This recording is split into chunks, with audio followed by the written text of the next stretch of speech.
بسم اللہ الرحمن الرحیم۔ دنیا میں ایک ایسی قوم بھی گزری ہے جس قوم نے نہایت بدکاری کا راستہ اختیار کیا۔ وہ ایک ایسے کام میں مبتلا ہوئے کہ جس کی مثال اس سے پہلے تاریخ انسانی میں نہیں ملتی تھی۔ وہ تھا ہم جنس پرستی۔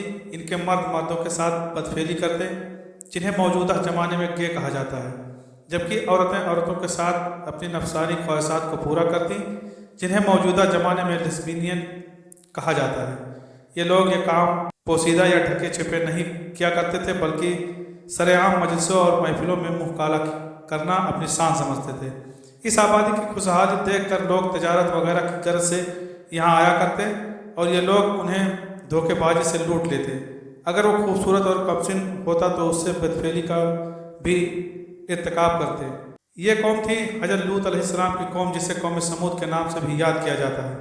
اس قوم کے گناہ اتنے بڑے تھے کہ اللہ تعالیٰ نے اس بستی کا نام و نشان تک اس دنیا سے مٹا دیا۔ حضرت لوط علیہ السلام حضرت ابراہیم علیہ السلام کے بھتیجے تھے۔ جب حضرت ابراہیم اور اپنی بیوی حضرت سارہ کے ساتھ مصر پہنچے تو حضرت لوط علیہ السلام بھی آپ کے ساتھ تھے۔ مصر کے فرعون نے آپ دونوں کو بے تحاشا تحفوں اور مویشی کے ریوڑ سے نوازا۔ آپ دونوں حضرات اپنے اپنے ریوڑوں کے ہمراہ مصر سے نکلے۔ سفر کے دوران آپ کے چرواہوں کے بیچ لڑائی جھگڑے ہونے لگے۔ چنانچہ حضرت ابراہیم علیہ السلام اور حضرت لوط علیہ السلام بخوشی و رجا الگ الگ سمتوں میں روانہ ہوئے۔ حضرت ابراہیم علیہ السلام نے فلسطین کی راہ لی اور حضرت لوط علیہ السلام اپنے وقت خوشحال ترین بستی سدوم روانہ ہوئے۔ قوم لوط کے مسکن شہر سدوم اور عمورہ بحر مردار کے ساحل پر واقع تھے، اور قریش مکہ اپنے شام کے سفر میں برابر اسی راستے سے آتے جاتے تھے۔ اردن اور بیت المقدس کے درمیان مقامی سدوم کے لوگوں کی ہدایت کے لیے حضرت لوط علیہ السلام کو مبعوث فرمایا۔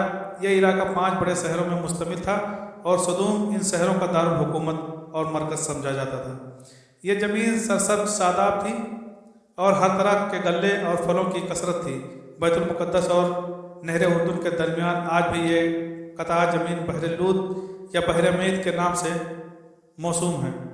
اس کی زمین سطح سمندر سے بہت زیادہ گہرائی میں ہے اور اس کے ایک خاص حصے پر ایک دریا کی صورت میں ایک عجیب قسم کا پانی موجود ہے، جس میں کوئی بھی جاندار مچھلی، میڈک وغیرہ زندہ نہیں رہ سکتا، اس لیے اس کو بحر میت بولتے ہیں۔ یہی مقام سدوم کا بتلایا جاتا ہے۔ آپ نے یہی رہائش اختیار کی اور یہاں کے بگڑے ہوئے لوگوں میں دین کی تبلیغ شروع کی۔ آپ انہیں سمجھاتے کہ تم جس جیل عمل مرتکب ہوتے ہو وہ تم سے پہلے دنیا کی کسی قوم نے نہیں کیا۔ اب بھی وقت ہے کہ خدا کے بتائے ہوئے احکامات پر عمل کرو، ورنہ اللہ کے بھیجے ہوئے عذاب کا نشانہ بنو گے۔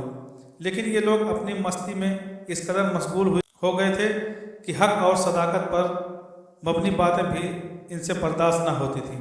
ان کی محفلوں اور تنہائیوں کا محور صرف ایک ہی عمل تھا، اور وہ تھی فحش کا حرکات اور فحش گوئی، وہ بھی اپنے ہم جنس کے ساتھ۔ جب یہاں کے مردوں نے عورتوں سے تسکین حاصل کرنا چھوڑ دیا تو جو ابا یہاں کی عورتیں بھی اپنی نفسانی خواہشات عورتوں ہی کے ذریعے پوری کرنے لگیں۔ حضرت لوط علیہ السلام کی تبلیغ کے جواب میں یہ ڈھٹائی سے کہا کرتے تھے کہ ہاں ہم برے لوگ ہیں اور بدفعلی کرتے ہیں، لیکن تم تو پاک ہو، تمہارا اس بستی میں کیا کام؟ اور اگر تم سچے ہو تو وہ عذاب لا کر دکھاؤ کہ جس سے تو دن رات ڈرایا کرتا ہے۔ حضرت لوط علیہ السلام کی بیوی بعض مورخین اس کا نام وائلہ بتاتے ہیں۔ یہ بظاہر تو لوط علیہ السلام کی بیوی تھی، لیکن اندرونی طور پر اسی قوم سدوم کی ہم خیال تھی۔ اس سے بڑی بد نصیبی کیا ہوگی کہ اللہ پاک کے ایک جلیل القدر اور پیغمبر کے ساتھ سالوں زندگی بسر کرنے کے باوجود اس عورت کو ایمان کی دولت نصیب نہ ہوئی۔ جب اس قوم کے گناہ اپنے عروج پر پہنچ گئے اور بہتری نہ آتی دکھائی دی تو اللہ تعالیٰ نے 2 فرشتے ان پر عذاب کی غرض سے بھیج دیے، جو پہلے حضرت ابراہیم علیہ السلام کے پاس پہنچے۔ یہاں آپ کو اولاد کی خوشخبری دی اور بتایا کہ ہم وادی سدوم کو نیست و نابود کی غرض سے یہاں آئے ہیں۔ جب یہ فرشتے خوبصورت نوجوان لڑکوں کے روپ میں سدوم کے شہر پہنچے تو ان کی ملاقات حضرت لوط علیہ السلام سے ہوئی۔ یہ قوم بد اخلاقی کی تمام حدیں پار کر چکی تھی۔ جب کوئی مسافر یہاں آتا تو یہ سب مل کر اسے گھیر لیتے اور کھلے عام بدفعلی کا مطالبہ کرتے۔ اس لیے لوط علیہ السلام نے انہیں باہر ٹھہرنے سے منع کیا اور اپنے گھر میں لے گئے۔